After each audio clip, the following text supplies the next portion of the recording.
এক দশক পর ভূস্বর্গ হিসেবে পরিচিত জম্মু ও কাশ্মীরের বিধানসভা নির্বাচন। দ্বিতীয় ধাপে জম্মুতে ৩টি ও কাশ্মীরে ৩টি সহ মোট ৬টি জেলার ২৬টি আসনে ভোটগ্রহণ অনুষ্ঠিত। সম্প্রতি এসব অঞ্চলের কয়েকটি আসনে জঙ্গি তৎপরতা বেড়ে যাওয়ায় ভোট নিয়ে সতর্ক অবস্থানে প্রশাসন। দ্বিতীয় ধাপের নির্বাচনী দৌড়ে ২৩৯ জন প্রার্থীর মধ্যে একাধিক হেভিওয়েট প্রার্থী আছেন। ক্ষমতাসীন বিজেপির প্রার্থী রবীন্দর রায়না প্রতিদ্বন্দ্বিতা করছেন রাউজুরি আসন থেকে। গেল এক দশক যাবৎ এই আসনটি ধরে রেখেছেন তিনি।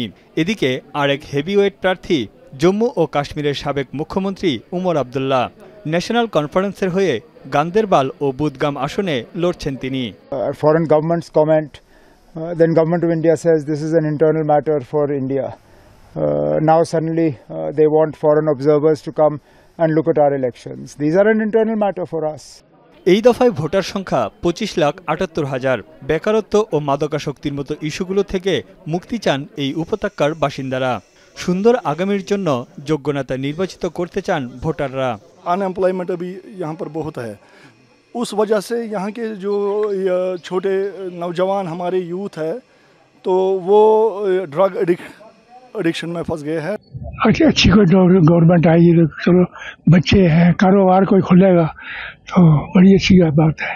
आपने मुस्तकबिल के लिए डाला वोट, जो हमारा मुस्तकबिल जो काम अच्छा चलाएगा वो उसके लिए हमको करना है काम। ভোট গ্রহণ ঘিরে কড়া নিরাপত্তা ব্যবস্থা জোরদার করা হয়েছে গোটা কাশ্মীরে, বিশেষ করে রইসি, রাউজুরি ও পুঞ্চ জেলায়। সম্প্রতি এসব অঞ্চলে জঙ্গি হামলার ঘটনায় হতাহত হয়েছেন বেশ কয়েকজন। পুলিশের পাশাপাশি নিরাপত্তার দায়িত্বে আছে আধা সামরিক বাহিনী। মোট ৯০টি আসনের মধ্যে প্রথম ধাপে ২৪টি আসনে ভোট হয় গেল ১৮ সেপ্টেম্বর। জম্মু কাশ্মীরের ইতিহাসে সর্বোচ্চ ৬১.১৩% ভোট পড়ে। তৃতীয় ও শেষ দফার ভোট গ্রহণ হবে আগামী ১ অক্টোবর, আর ভোট গণনা হবে ৮ অক্টোবর। তানভীর জানি, এখন বিশ্ব।